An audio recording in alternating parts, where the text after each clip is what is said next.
No, Chase, great job. But that week off did have to help, right? Just stop the insanity here. The week off had to help.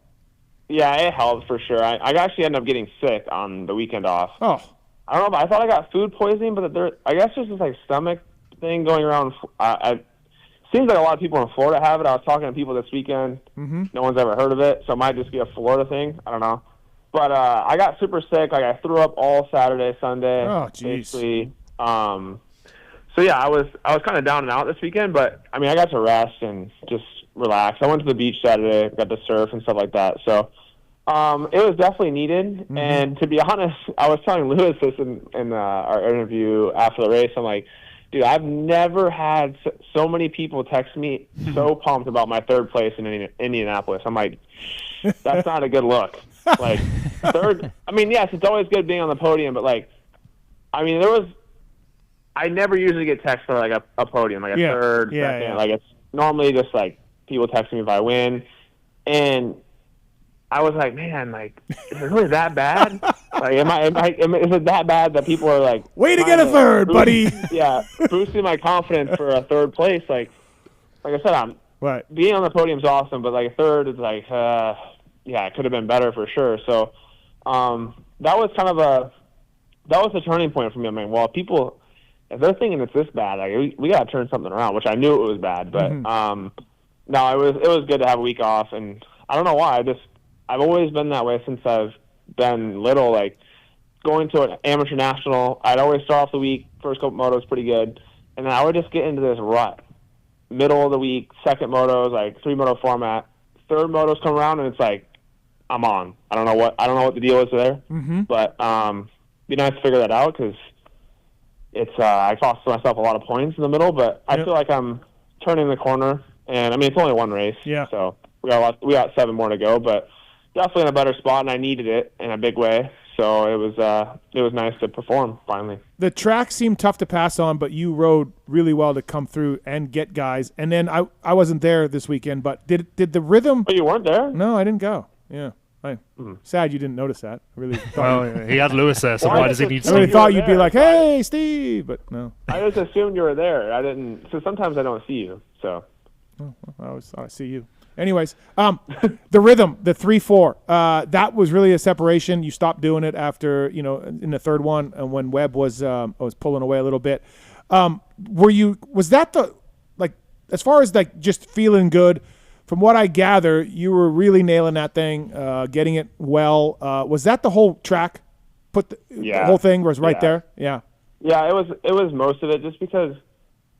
I don't know. I thought that I was going to be able to make a lot more passes after I did pass after the finish line. That was kind of my only spot. But then I thought that I was going to get like that next section, that 3-3. Like, I thought I'd be able to push through it really well and get people in that turn before that rhythm section. But it never really worked out that way. It was kind of not a donkey trail, but the track had a really good flow. So you're opening up the turns and kind of cutting down low, and you couldn't really get a pass made. I think I might have made one pass before the whoops, but that was really it. Like, after that, the whoop section, or before the whoops, like that little short rhythm section, that 2-3-2, people would mess that up. You get people there, but like after that, until after the finish line, there was really no passing opportunity. Like, after the triple, everyone's going inside, and before the finish line, inside, and then that's where I set most of my passes up, would be on the triple. I would try and land and kind of cut that single and not hit the wall before where the mechanics area was, and I'd set people up after the finish line. Like, it started on the triple. Yep. To where I was setting up a pass. So my passing spot was after the finish line, just getting inside people. But yeah, it was you kind of had to be aggressive. It wasn't super easy to pass, but I feel like I rode pretty well. Especially, the first 2 mains obviously, and then the third main I kind of just cruised on it. We were all watching that one. Yeah, I know. All watching that one. Is he gonna go crazy or no? I mean, like, you can't blame us for thinking that. I mean, no, I can't. No, I can't. Well, hey, and the Anderson thing, like, obviously you didn't mean to do that. It was like Lewis said, it was picture perfect. Like, if you want a textbook on how to take someone down, that's how you would do it. And again, you didn't mean to do it, but when he went after you again off the start, he hit you pretty good. But I also thought, if he was really like, fuck this guy, he could have took you down. Yeah, no, Yeah. because Aaron was obviously out front, and I didn't want to lose any time because I knew it was going to be like kind of I had to really work hard to get to the back of Aaron if I wanted to win the race, and I didn't want to waste any more time. I showed him a wheel like 3 or 4 times, probably. I showed him a wheel a lap before there, and I didn't anticipate him to kind of stay in the gas, or maybe he didn't hear me coming, or I don't know. But I didn't want to take him down, and when I took him down, I'm like, oh no, like that's not good. And because I didn't want to do that. Like, of course, yeah. Like Jason and I have been good. We raced each other hard. Like even Detroit, even races after that, we raced each other hard, but it's been respectful. And like, I'm like, I didn't want to do that. And then I knew it was coming after we started. He started on the outside, I think pretty much every race, and it would set him up from the inside in the next turn, which is smart. Mm-hmm. And I come into the first turn, and he's on the outside, and I'm, oh no, this is not good. And I tried to get to the inside as much as I could, and I'm like, I don't think I closed it quite enough. And he hit me, but it could have been way worse. Like he if you watch the video, he hit me, but he didn't go in there all the way to like take me out. That's what I thought. Like his night was already kind of shot. If he wanted to take you down and be like, fuck this guy, he could have done it. Yeah, 100%. And he's very good at it. Yeah. Like I would say if he wants to take you down, you're probably going down because he's good at like sneaking up on you where you don't know it's coming. Yep. Like at Barsha did it, you know it's coming because you can hear him. You can hear it. Jason's really good at it. He doesn't do it like he's very good at it. So he definitely pulled back a little bit, and then I think him and Cooper maybe got into it too. So, but yeah, I didn't mean to take him out. Long story short. Yep. Hello, Chase.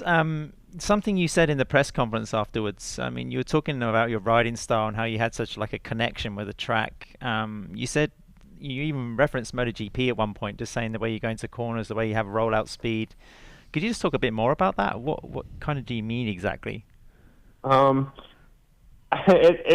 a little bit different because I think there's not many guys that really ride. I think Jet's very similar, Kenny, but there's really not that many. I mean, Jason actually is another good example. He's really good to, like, he rolls the turns really nice. And it's more just like, for me, I even asked Aaron, like when you set up a bike, like, do you go off of like feeling or do you just like want like stability? And he's like, no, I just go off of like, he doesn't care about the feeling. He wants the bike to act a certain way. And if it doesn't feel good, he just can ride with it. And I'm not that way. I need the bike to be, I need a good feeling with the ground and the bike to be responsive for how I ride, because I ride off a lot off of flow. So when I'm getting bumped around or like balance is off or something's off, like it's hard for me to ride the way I do. So I'm very sensitive to how the bike is and also the track. Like I need to have a good feeling with the track. Obviously I can make it work, but when I'm riding my best is normally when I have really good connection with the ground, and just you kind of get into that flow state, and it's really hard to explain if you haven't done it on a dirt bike, but it's a good place to be in. And for me, I just kind of try and pick apart the track and like use certain bumps, little edges to kind of work my way around and not really be a hammerhead is kind of the easiest way to say it. I just try and be precise and use the track to my advantage. Yeah, I just I could watch you all night from the first main because you were just like so reactive. You could pretty much do what you wanted to do. I mean, I was saying to Steve and to Lewis, it's almost like an argument against the Triple Crown because I mean, you didn't have the same kind of potency in the last main, and it was like sort of fantastic to watch. I mean, I think that kind of performance is worth the entry fee alone. Yeah, no, I felt good this weekend. I didn't think like the track was really hard to. I mean, there was sort of a limit there. Like you couldn't ride over aggressive because the track it kind of got slippery and a lot of like powder berms in there was not a lot of ruts, so you had to be patient. But when you got into that flow and you could pick away on the track, you got into a really good groove, and it was just like you linked the track together. Like I said, like setting up passes from the triple was not like you're trying to be more aggressive. It was more like, okay, I need to be precise here so I can carry more speed, and I can carry more speed in the next turn and then scrub the finish line and get like to the inside. And that's kind of how I go about racing. And it's like a track like Indy, it's hard to do it on because there's so many ruts coming out of the turns and cutting down tighter and tighter. Mm-hmm. And it doesn't allow you to kind of open the turns up and like last weekend, like there was no rut, so you can kind of do whatever you wanted. And Indy, if you figured out how to do it, it's good. But if you're not there, it's hard because the turns get really tight, and then also the rhythms are super rutted. So it's just different tracks. You have to ride them different. But yeah, this weekend I had a good flow, even in practice. That 3-4 or 3-3-4 helped a lot, but it even the rest of that track I felt good in. Your starts have been like consistently better for a little while now, a couple of rounds at least. So did you Well, find? don't jinx it, Lewis. Well, I think you said this. I think you said that last year, and I went out and I think I started. No, yeah, that did happen 9. last year actually. I mean, yeah, he's not Donnie Holeshot Hansen, but they're better. I mean, I just see greatness. Okay, I'm blinded. They're good enough to do the job. Yeah. Okay, Yeah. I'll start that again. Your starts are good enough to do the job now, whereas before they maybe weren't. So did you find something? Did you change something? Did you where are we at? I didn't really change anything. We've made the bike a lot better for the start. I mean, I think it showed this weekend. Aaron and I both, and even Tom, were up in the top 3 every start. So I think we're just getting better traction. And before, when I got on the KTM, I was so, used to the Honda. The Honda's great off the start. So I was, not so much worried about, the exit of the rut. Even if there was a hole in it on the Honda, it would absorb it and go right through it. And it didn't really matter what rut I was in. I felt like I could get the whole shot from anywhere. When I went to the KTM, I was I'd pick a rut with a hole in it, and I'd hit that hole, and, dude, it would, almost blow your feet off. And I feel like we've fixed that quite a bit, or the team has now where we're driving across it. Even Tom, he started next to the box, and it had a big hole in it, and he ripped the whole shot in the last main. So that's helped a lot. I can't say my starts have been that good in practice because my dad actually I was doing starts on Thursday, and I messed 3 in a row up or something like that, and I turn around as I'm coming back to the starting gate, and he's picked up the starting blocks and he's walking back to the shop. He's like, "No, you're done. You're done doing starts. We're done." So I can't say it's a lot. There's been a lot of practice work going into them, but they've been good at the races, so that's all I care about. Yeah, no, they've definitely been better. Where are we at with the bike setup as a whole? We're happier than we were, say, a few races ago? Did you do anything? I would say we really haven't changed much. Okay. So, I mean, I'm definitely more comfortable compared to last year, and I'm able to kind of do the stuff I want to do on the bike as far as like we talked about earlier. So, definitely more responsive, and I'm just a lot more comfortable on it. My speed has been a lot better this year. I've qualified fastest a lot more. Right. So yeah, definitely more comfortable, but we haven't changed much in the last few weeks. I kind of just turn that part of my brain off and just focus on what I can do. Did you feel like Webb was trying to jack with you a little bit in the third one? Again, I wasn't there, so he wasn't always on TV. I wasn't there. Did you feel like he was, being like, oh, I think I can maybe brake check him, or I think I can get Chase engaged in a race, and maybe he falls, that kind of stuff, which Coop's a straight-up racer. He's all of that. He's a good dude, but I could see Coop. In my mind, I could see Coop being like, "Oh, I'm going to try to get him here." Did you feel like that at all? No, he was good. I made that mistake. He got by me. He was doing that 3-3-4, and I was like, I don't really need to do it. So I kind of just laid back. I mean, at one point we kind of got close again, and then I had Malcolm behind me, and then I was like, I hope he doesn't slow the race up when Malcolm catches us. But no, he just raced normally. Obviously, I think he just wanted to end the night on a good note, and there was no foul play or anything. He just raced hard. Where are we at with the contract situation? What are we doing? I mean, everyone's waiting on you. You're the number one guy for the contract, and wherever you decide to do, the dominoes will fall from there. And we know that this stuff gets done earlier and earlier. I mean, for God's sake, Roxon's a Honda deal was done before Anaheim won. So where are we at? You just want me to come out and just say what we're going. That'd be great. Or if you could maybe even discuss some money terms as well. Money, money numbers. Yeah, that'd be fantastic. Yep, that'd be great. Or a timetable. Yeah, timetable. No, I mean we're definitely in negotiations right now. As you know, this stuff starts early, but not as early as what it was on my last contract negotiation, which I you were done wanted to not do that again. Yeah. But yeah, so. I mean, we're in I'm not going to say anything, but in negotiations right now. Okay. Do you hope to have it? A lot of people are. Do you hope to have it settled before the end of Supercross? Let's just go with that. Okay. Yes. All right. Yeah. Yes. Fair enough. Do you hope to have it settled before Seattle? No. Okay. All right. No. Go ahead, no. Lewis. Yeah, I would say probably by the end of Supercross. Supercross-ish. Okay. Somewhere in there. Do you feel like the massive publicity boost that I give you and everything I bring to your program is giving you more definitely. money from these Yeah, teams? I think you're probably single-handedly making my contracts bigger. Okay, that's what I was thinking, but thank you for making that What's black your and white cut, for me. Lewis? Yeah. If we talk figures, what's your cut? Just the interviews. Oh. They're quite, that's all I need. You're a poor Otherwise, negotiator. no, Chase knows if he stops doing interviews with me, then I go back to Europe. That's kind of the terms of I how. hope he Yeah, stops. he almost like threatened me this weekend. He's like, "Yeah, if you stop doing interviews, I'm leaving." Yep. Wow, So. please stop doing interviews. Yeah, we could use him to get back to Europe for sure. All right, got some phone calls, 702-586. Paul, you got a question for Chase Sexton. He's on the line right now. We have James on 3. James, welcome to the show. What's your question for Chase Sexton? First off, congrats, Chase, on the win this weekend. My first I have 2 questions. First question is, for when you're in the middle of a title fight in the Supercross season, how much outdoor testing are you able to get in? Because I know you want to stay fresh. And second question is, if you get a title this year, can we get you and AC in the studio? Oh, that'd be great. That would be great. Yeah. That would, so the first question, I'll probably start riding outdoors. I'll probably do like 2 or 3 more races at like just riding Supercross during the week, and then I'll start riding one day of outdoors. I have an outdoor bike actually ready to go. So the good thing is I feel like I last year at a pretty good, I have a good setting with my bike. I didn't really touch it much towards the end of the year, so I'm not so worried as much as I was last year to test and stuff like that. So I kind of have that to fall back on as far as just having a good setting. And then the AC, it would be cool to be in the studio.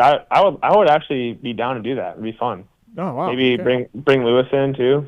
Now it sounds great. Now it sounds You not just fun. ruined it. Yeah. No, it sounds not fun. No, I would actually really like to do it. It'd be fun. Yeah, it would be. Could be a good time for sure. I'm kind of afraid to be on a podcast for that long though. With somebody like Adam that I know pretty well. I'm afraid I would say something stupid. So. Well, yeah. And once you say it, you can't take it back. No, yeah, it's true. You're right about that. Thanks, James. Thanks for the call, man. Appreciate it. Thank you.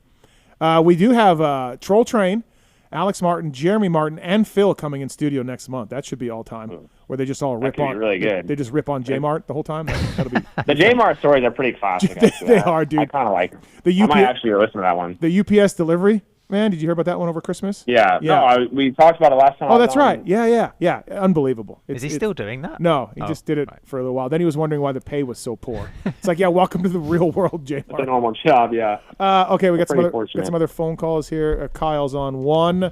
Kyle, go ahead. You want to talk about this weekend with Chase? Yeah, what's up, man? Hey, Chase, that was a heck of a ride. We were kind of just mind blown by the speed you had all day. We were in the stadium for Q1, and we saw your first hot lap, and it looked pretty good, but not set the world on fire, and it was a half a second faster, and then the next one was a second faster than, I think, J. Coop, and it was crazy. And you carried that in the night show, so congrats on the win. But thank you. I called because we were front row for some crazy fans coming back when you're coming back into the pits after the second qualifier. A kid was chasing you down, wanting you to sign something, and he seemed pretty respectful, but his mom is running behind him, yelling, "Get him! Get him! Get him!" And Chase is finally a lot nicer than I probably would have been, and stops and signs whatever it was for the kid. And the mom turns around yelling at the crowd, "That's how it's done! That's how it's done!" In tears. So that's she was she was in tears. She was in tears. Yeah. You could see tears in her eyes. So I guess that's what you do to the fans. But wow, it was pretty funny. We were all just kind of what the hell was that? But yeah, that was it. Lewis too? Was the kid Lewis? Yeah, that was actually. Yeah. Every time I talk to Chase, that's my reaction. Yeah. Thanks, Kyle. Appreciate it. Thank you. Yeah. Thanks, guys. Man, the kids these days, because we're hanging out at the rigs after the races, and they just gimme. I don't know. They're dedicated. I know. It gets pretty bad. I remember even when I was a mechanic, I'd be like, okay, you want this? Who do I work for? And they just would look at me with a blank look, and I'm like, you don't care about Tim Ferry, or you just want anything for free, you little gremlin. So, all right, we got Scott on 2. What's up, Scott? What's your question for Chase Sexton? Hey, thanks for taking my call. My question for Chase and Steve, I want to get your input too. It's about the third race of these Triple Crowns. I know there's been a lot of bit of criticism over charging hard in that third race when it's not really needed and potentially throwing it away. But I want to know, Chase, is it going through your mind at all if you're chasing down Webb? Although you might not get a better overall, you could knock down his overall position?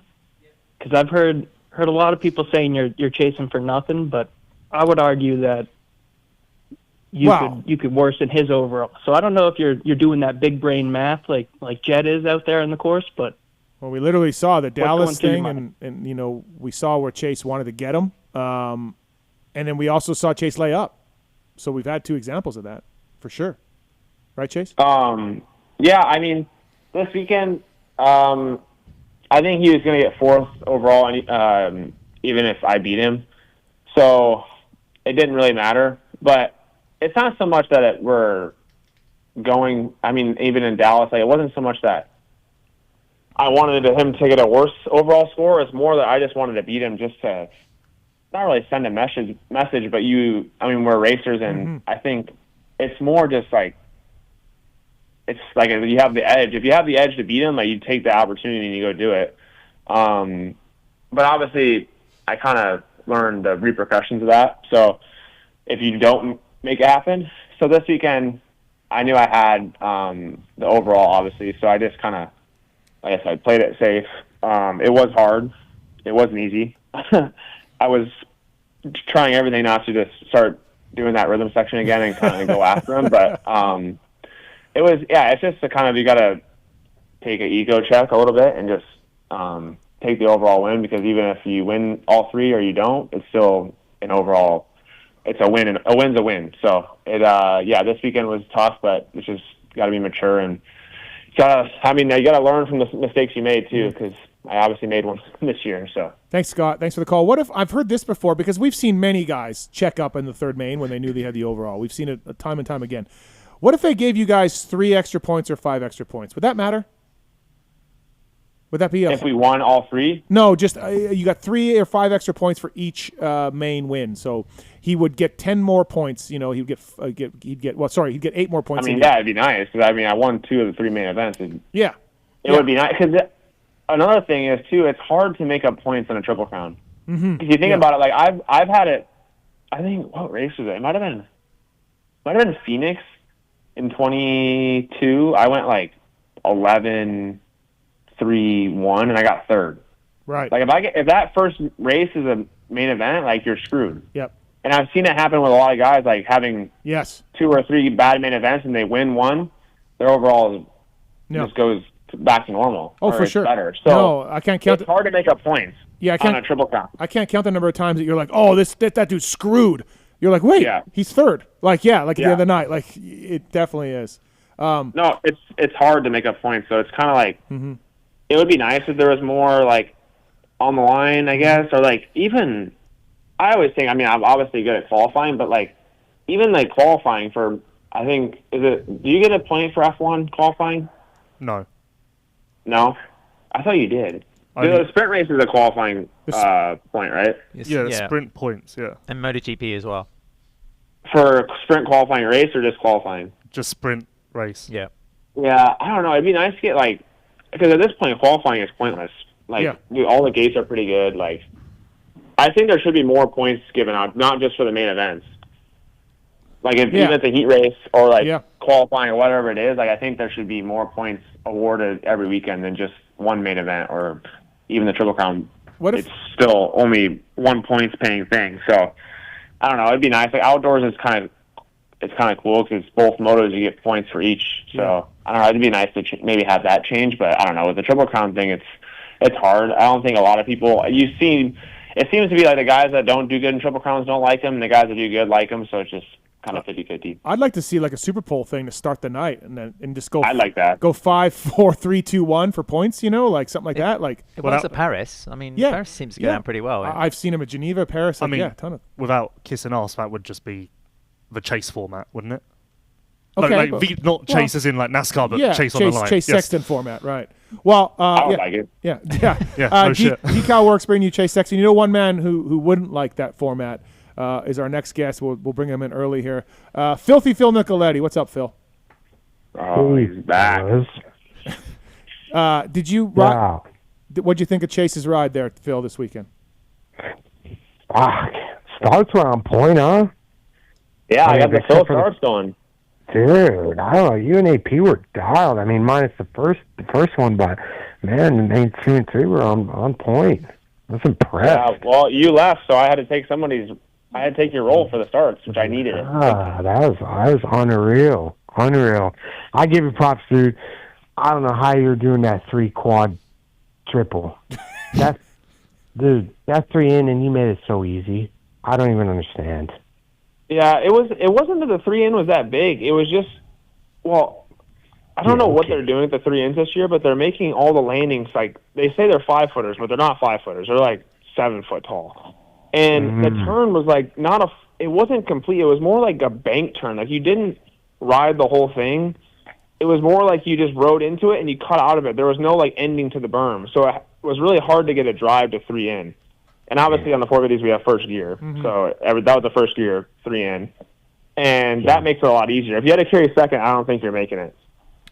Yeah, but you were like the only one that was like making it, I mean, in the race look like clean. Like it almost looked like just a normal double in, you know? Like I don't know how you were getting the actual pop to where like you were downsiding it perfect, you know? And I also don't know how the fuck you're coming across the finish line so fast into that bowl corner where you took out my Team Green teammate, you know? But you're on a Kawasaki now? Oh yeah, he's Team Green now. Yeah. Rodney Cali. Yeah, I don't know. You and Hammaker had that section dialed.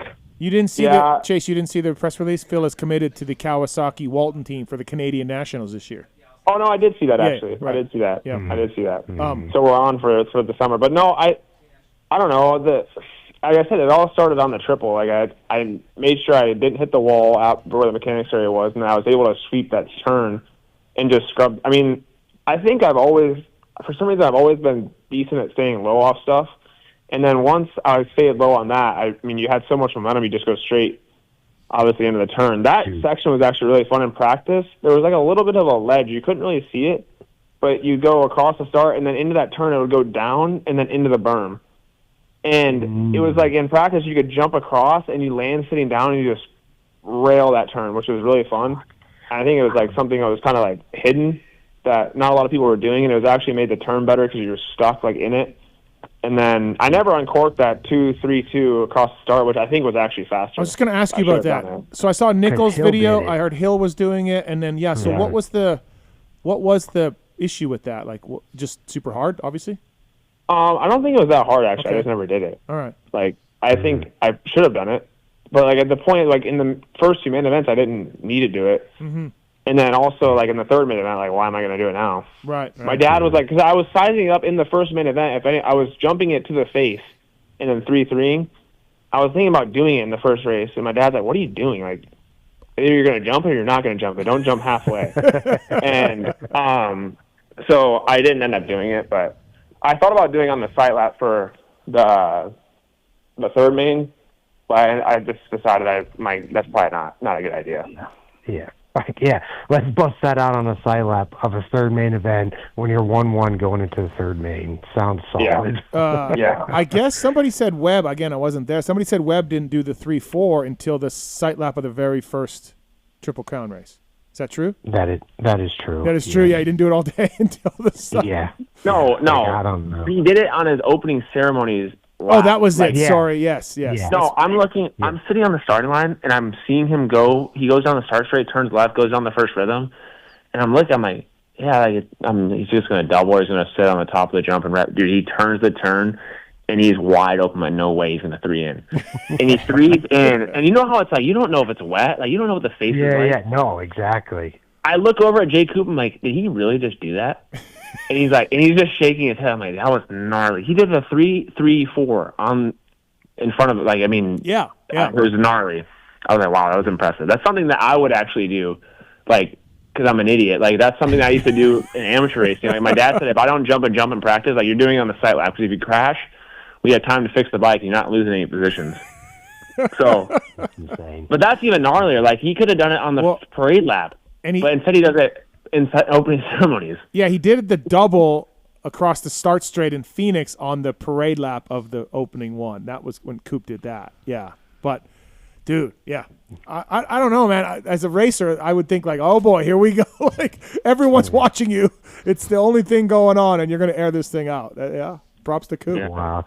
Chase, did you go to the same gate the first two main events? So first main, then second main. Did you line up to first, second, and third main was in the same gate. First main, I went farther inside, which I shouldn't have done. I think the middle, it's always the box. Like, no matter where you're at, whatever start it is, you're always by the box. Like, it's the best place to be. Right inside of it or on the outside of it. For some reason, I have first gate pick and I go to the inside. And I think it's just more dangerous too. Like, even when RJ was kind of towards the inside for the last main, like, there's really no option. Like, you either whole shot or there's a good chance you're going down, especially in the 250 class. And, like, I was watching Anderson, like, he kept going outside, and, like, dude, he kept coming around the second turn and, like, third, second. And he was getting good starts, but it would set you up for the next turn on the inside. So, yeah, I went towards the box. The ruts were really bad, like, really bad. Some of the worst I've seen probably in all of the time I've raced Supercross. They were gnarly. Yeah, they had the gnarliest holes and rocks in them. I was like, dude, I didn't know we were at an outdoor national. But, yeah, I went to the same two inside the box, second and third main event. And I had AP on the outside of me, the third main. And because normally if you're kind of being strategic and you aren't first gate pick, like, if you're not going to get a great start, you don't line up on the inside of somebody that's a good starter. Right. You always got on the outside. And I had AP on the outside of me, which he pulled both hole shots. I'm like, well, I got no option. So at one point, Ferry was struggling with starts, and I'm just like, dude, go to the outside of Stu or Carmichael, like, just because they're gonna get the start, and you just tuck. That didn't work. And then it got to a point where, like, okay, dude, line up next to the 250 two-stroke privateers on the outside of the box because maybe that will work. And sure enough, the one time we tried that, Ryan Clark on a two-stroke yarded him. And I'm like, well, that didn't work either. So now I'm fucking lost. I don't know what to do anymore. Like, last year I was actually, it's funny, I would always kind of in outdoors especially, I was getting horrible starts. And I'm kind of just like thinking like, okay, I'm going to line up here because if he hole shots, like, I'm going to have a good like opening. And then I'd be waiting for Phil, wherever his gate pick was. I'm like, please don't go to the inside of me, or don't go to the outside of me. Please don't go to the outside of me. And dude, I think it was maybe a high point. I think he went maybe to the inside of me. I can't remember. I'm like, oh, I'm done, dude. I watched this guy do I watched him do practice starts in the morning. I'm like, dude, I don't think I'm hole shotting him. So I was like, oh, this ain't good. But yeah, I would actually I would go off of where I was, and then I'd wait for Phil because he was getting good starts all last summer. I'm like, dude, please don't line up near me. Kiefer said his bike's stupid fast. Well, also, Chase, Lewis is a start fixer as well, you know. So if you want to, I was giving technique advice to someone at the weekend. Oh wow! And it worked. They haven't tried it yet, but they said that my advice should fix their problem. Okay. So, yep. You said you fixed Jeffrey's starts. Yeah, I fixed everyone's. Oh wow! Right. Wow. Yeah. You need help? You call me.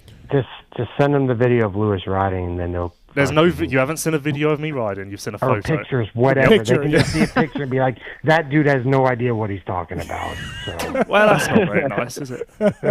Have you and Lewis? Are you good, Phil, or no? Still not. It's all right. Lewis is just an acquaintance at the moment. Okay, you know, that's we're not good. friends, just an acquaintance. Yeah, just acquaintance. That'll do. But you gotta work up to friendship level. Yeah, that's fine. Yeah. He lost his friendship card, but he's trying to earn it back, which I respect. Yep. You know, you might see Lewis at a Canadian National. Why are you going, Chase? No, for Phil.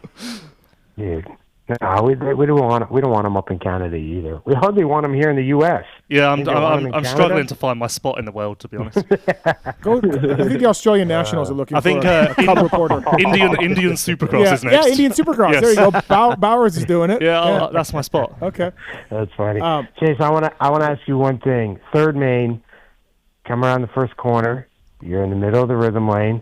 There's a green bike on the right side. You go into the second corner. Okay. Did you feel the green bike in the second corner at all, or no? Was that the second or third main? The third main, or which one? Second. Was it? Yeah, Second. I think The second one he hit me in the second turn. Yeah. he did. I couldn't really tell on TV, but I tell you what, you hustled that rhythm lane after that. You guys were in like, it's like a quarter-mile sprint. Yeah, no, we were. I was just trying to get to the turn first. Yeah. And he actually ended up going inside. I think I actually got him right there because he missed that rhythm. But even in the second main, like we talked about it earlier, he didn't really. I mean, he could have annihilated me if he wanted to. Mm-hmm. And he didn't. I mean, he hit me. I think he sent. I mean, I don't know. I mean, we're yet to see, but I think he kind of sent his message like, "Yeah, you don't take me out." And I'm sure there should be. He was for sure trying to get down to that next corner before you, though, to try and chop you off, though, for sure. But you greased the rhythm, so you were safe, But you guys were hauling through it.